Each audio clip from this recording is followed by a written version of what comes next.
ಮಣಿ ಸೇರಿಕೊಂಡಿದೆ. ಸ್ವಾತಂತ್ರ್ಯ ಸಿಕ್ಕ 75 ವರ್ಷಗಳಲ್ಲಿ ಯಾರು ಮಾಡದಂಥ ಕೆಲಸಗಳನ್ನು ನರೇಂದ್ರ ಮೋದಿ ಮಾಡಿದ್ರು. ಮುಂದೆ ಮೋದಿ ಮತ್ತಷ್ಟು ಸಾಧನೆಗಳನ್ನು ಮಾಡಲಿದ್ದಾರೆ ಅಂತ ಬಿಜೆಪಿ ಸೇರಿದಂತೆ NDA ಕೂಟ ಈ ಸಂಸತ್ನಲ್ಲಿ ಹೇಳ್ತು. ಆಗ ವಿಶೇಷವಾಗಿ ಏನಪ್ಪ ಅಂತಂದರೆ ಈ ವಕ್ಫ್ ಬಿಲ್ ವಿಚಾರಕ್ಕೆ ಸಂಬಂಧಪಟ್ಟ ಹಾಗೆ ಅದಕ್ಕೆ ಮೂಕುದಾರ ಹಾಕಿದ ನಂತರ ಆ ಸಂದರ್ಭದಲ್ಲಿ ಪ್ರಧಾನಮಂತ್ರಿ ಏನು ಹೇಳಿದ್ರು ಕೇಳಿಸ್ಕೊಳ್ಳಿ.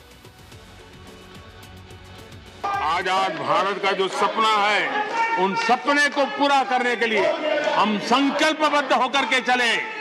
और आदरणीय सभापति जी, देश देख रहा है, देश देख रहा है एक अकेला कितनों को भारी पड़ रहा है, एक अकेला कितनों को भारी पड़ रहा है।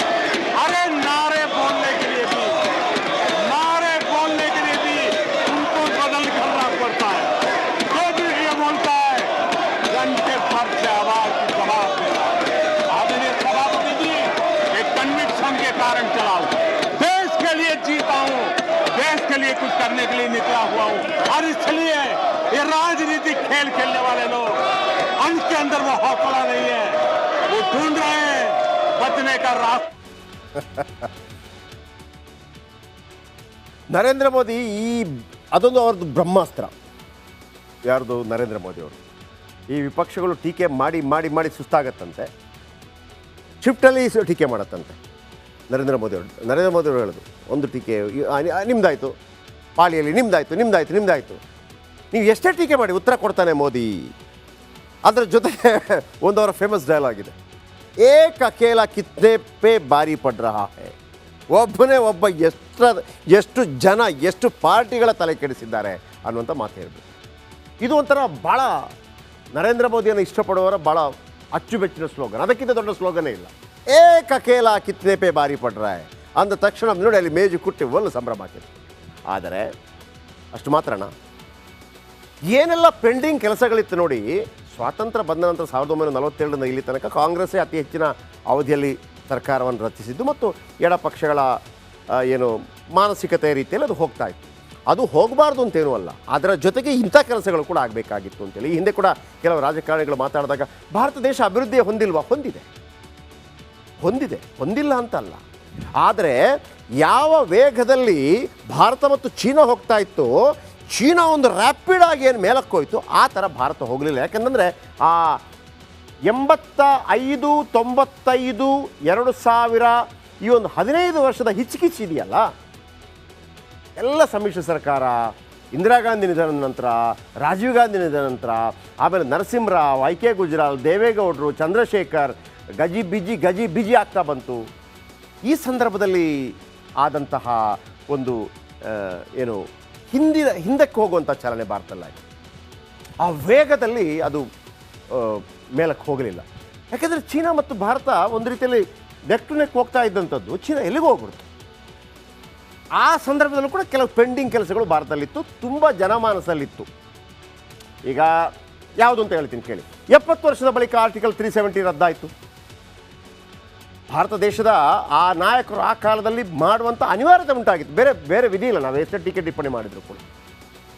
ಆದರೆ 370 ತೆಗೆಯೋದಕ್ಕೆ ಇದೊಂದು ತಾತ್ಕಾಲಿಕ ಅಂತ ಆ ನಾಯಕರು ಬರೆದಿದ್ರು. ಆದರೆ ಅದನ್ನು ತೆಗೆಯುವಂಥ ಪ್ರಯತ್ನವನ್ನು ಮುಂದಿನ ನಾಯಕರು ಮಾಡಲಿಲ್ಲ. ಯಾಕೆಂತಂದರೆ ಅವರಿಗೆ ವೋಟ್ ಬ್ಯಾಂಕ್ ಇಲ್ಲಿ ಹಾಳಾಗ್ಬಿಡುತ್ತೆ ಅಂತೇಳಿ. ಆದರೆ ನರೇಂದ್ರ ಮೋದಿಯವರು ಗನ್ನಿಡಿಲಿಲ್ಲ, ಸೈನ್ಯ ಕಳಿಸಲಿಲ್ಲ. ಅಮಿತ್ ಶಾ ಆ ತಾತ್ಕಾಲಿಕ ಅನ್ನೋ ಪದವನ್ನೇ ತೆಗೆದುಹಾಕಿದ್ರು. ಅನೇಕ ಕಾಂಗ್ರೆಸ್ನ ಹಿರಿಯ ಮುಖಂಡರು ಮಾತಾಡುವಾಗ ಕೇಳಿದ್ದೀನಿ, ಈ ಐಡಿಯಾ ನಮಗೆ ಯಾಕ್ರಿ ಬಂದಿಲ್ಲ ಅಂತೇಳಿ. ಈಗ 370 ತೆಗೆದ್ರು, ಏನಾದರೂ ಆಯ್ತಾ ನಾವುತಾ? ಇಲ್ಲ. ಇಲ್ಲಪ್ಪ ಅಲ್ಲಿ ಹಿಂಗಾಗ್ತಿತ್ತು, ನಾಳೆಯಿಂದ ಯಾವುದೂ ಚೇಂಜ್ ಆಗಲ್ಲ ಸರ್, ನಾಳೆಯಿಂದ ಯಾವುದೂ ಚೇಂಜ್ ಆಗಲ್ಲ, ಇಟ್ ವಿಲ್ ಟೇಕ್ ಟೈಮ್. ಎಷ್ಟೇ ಬುದ್ಧಿವಂತ ಆದರೂ ಕೂಡ ಇಲ್ಲ ಸರ್ 1ನೇ ಕ್ಲಾಸ್ ಬೇಡ, ಡೈರೆಕ್ಟ್ SLC ಹಾಕಿಂತ ಆಗಲ್ಲ.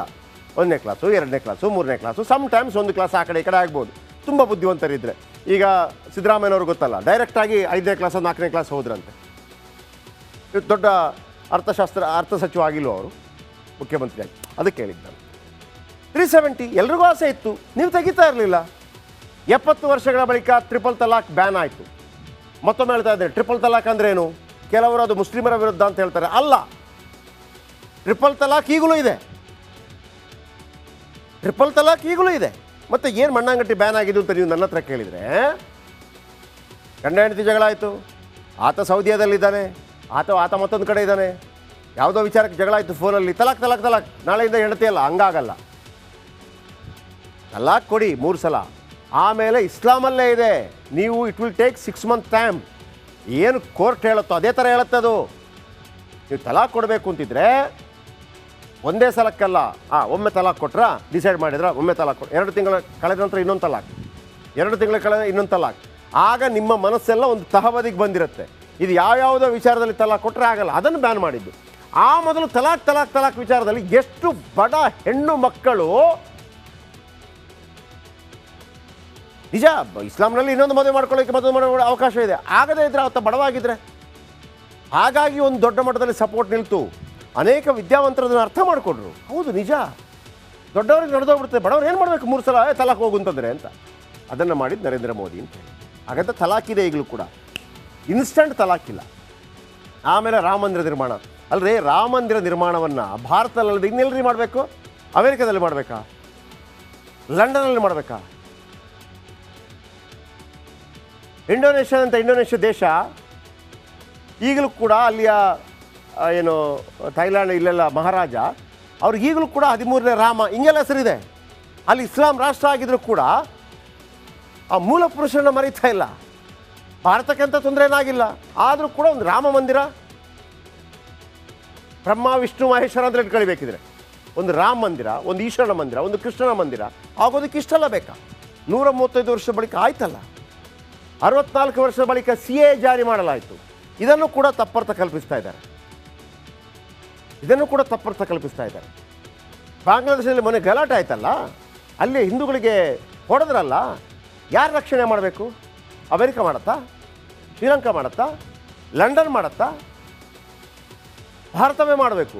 ಹಾಗಿದ್ರೆ ಕೇವಲ ಹಿಂದೂಗಳನ್ನು ಮಾತ್ರ ಕರ್ಕೊಂಡ್ರ? ನೋ, ಮುಸ್ಲಿಂ ಬಿಟ್ಟು ಎಲ್ಲರನ್ನು ಕೂಡ. ಹಾಗಿದ್ರೆ ಮುಸ್ಲಿಮರನ್ನ ಯಾಕೆ ಕರ್ಕೊಂಬಂದಿಲ್ಲ ಅಂತಂದರೆ, ನೋಡಪ್ಪ, ವಿಶ್ವಭಾತೃತ್ವ ವಿಚಾರ ಮಾತಾಡ್ತೀರಿ, ಫ್ರೀ ಪ್ಯಾಲೆಸ್ತೀನ್ ವಿಚಾರ ಮಾತಾಡ್ತೀರಿ, ಪ್ಯಾಲೆಸ್ತೀನಲ್ಲಿ ತೊಂದರೆ ಆಗಿದೆ ಅಂತ ಹೇಳುವಾಗ ಇಲ್ಲಿ ಬಾವುಟ ಹಿಡಿತೀರಿ. ಖಿಲಾಫತ್ ಲಾ ಆಯಿತು ಮಹಾತ್ಮ ಗಾಂಧಿ ಟೈಮಲ್ಲಿ, ಟರ್ಕಿಯ ಖಲೀಫನಿಗೆ ತೊಂದರೆ ಆಯಿತು ಅಂತ ಹೇಳಿ ಅಲ್ವಾ? ಹಾಗಿದ್ದರೆ ಬಾಂಗ್ಲಾದೇಶದ ಮುಸ್ಲಿಮರಿಗೆ ತೊಂದರೆ ಆದಾಗ ಪಕ್ಕದ ಪಾಕಿಸ್ತಾನ ಯಾಕೆ ಸಪೋರ್ಟ್ ಮಾಡಲ್ಲ? ಅವ್ರನ್ನ ಕರ್ಕೊಳ್ಳಲ್ಲ. ಪಾಕಿಸ್ತಾನ ಬಿಟ್ಟರೆ ಪಕ್ಕದ ಅಫ್ಘಾನಿಸ್ತಾನ ಯಾಕೆ ಕರ್ಕೊಳ್ಳೋದಿಲ್ಲ? ಪಕ್ಕದ ಇರಾನ್, ಇರಾಕ್, UAE, ದುಬೈ ಯಾಕೆ ಕರ್ಕೊಳ್ಳಲ್ಲ? ಬನ್ನಿ ನೀವು ಅಂತೇಳಿ. ಆಗ ಯಾಕೆ ವಿಶ್ವಭಾತೃತ್ವ ಬರೋದಿಲ್ಲ? ಪ್ರಶ್ನೆ ಅಲ್ವಾ? ಇದ್ದಾರೆ ನಿಮ್ಮಲ್ಲಿ ಹಿಂದೂಗಳಿಗೆ ದೇಶ ಎಲ್ಲಿದೆ? ಇದ್ದ ನೇಪಾಳವನ್ನು ಕೂಡ ಜಾತ್ಯತೀತ ಮಾಡಿಕೊಂಡ್ರು, ಈಗ ಮತ್ತೆ ಭಾರತ ಅಂತ ಮಾಡ್ತಾ ಇದ್ದಾರೆ. ತೊಂದರೆ ಆಗಬಾರ್ದು ಅಂತಲ್ಲ, ದ್ವಂದ್ವ ಇರಬಾರ್ದು, ಡಬಲ್ ಸ್ಟ್ಯಾಂಡರ್ಡ್ ಇರಬಾರ್ದು ಅಷ್ಟೇ. ವಿಶ್ವಭಾತೃತ್ವ ಇದ್ದರೆ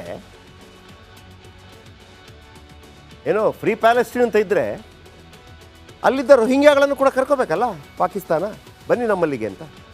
ಆಗಬೇಡವಾ? ಪ್ರಶ್ನೆ.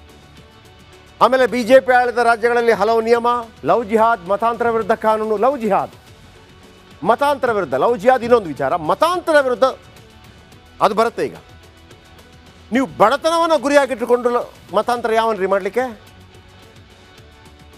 30 ವರ್ಷಗಳ ಬಳಿಕ ವಕ್ಫ್ಗೆ ತಿದ್ದುಪಡಿ ಮಾಡಿದ್ರು. ಅಂದರೆ ವಕ್ಫ್ನ ಜಾಗವನ್ನು ಯಾರು ಕಬಳಿಸ್ತಾ ಇದ್ರು? ಈಗದು ಬಡವರಿಗೆ ಸಿಗುವಂಗೆ ಆಗುತ್ತೆ. ಬಡ ಮುಸ್ಲಿಮರಿಗೆ ವಕ್ಫ್ ಜಾಗ